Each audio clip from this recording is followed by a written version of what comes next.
লাক্সের এই বিপুল পরিমাণ 600 কোটি টাকার বিনিয়োগ, যার কারণে বাংলায় কর্মসংস্থান বাড়বে, অন্যদিকে বাড়বে রেভিনিউ। আর এই যে উদ্যোগ, তা নিয়ে কি বলছেন বিজেপি সাংসদ রাহুল সিনহা, শুনুন। দেখুন, বিষয় হচ্ছে শিল্প কোন রাজ্যের কত ঋণ দেখে আসে না। শিল্প আসে শিল্পের পরিবেশ আছে কিনা, শিল্পে কোনো লাভ করার ব্যবস্থা আছে কিনা।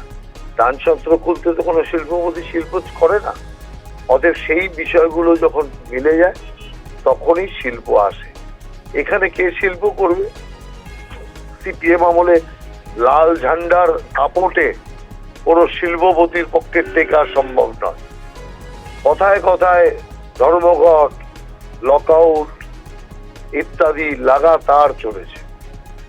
তো এই কারণের জন্য পশ্চিমবাংলায় সিপিএম আমল থেকে শিল্প বিমুখ হয়ে গেছে। পরবর্তীকালে এলো মমতা ব্যানার্জির সরকার। সেই সরকার শুরু করলো আরো এক ভয়ঙ্কর নীতি, কাটমানি আর তোলাবাজি। জমি দেখতে গেলেও কাটমানি দাও, কিনতে গেলে কাটমানি দাও। এই যে অবস্থা, তার সাথে সাথে কাজের অভাবে এই রাজ্য ছেড়ে যারা দক্ষ শ্রমিক তারা ভিন রাজ্যে পাড়ি দিয়েছে।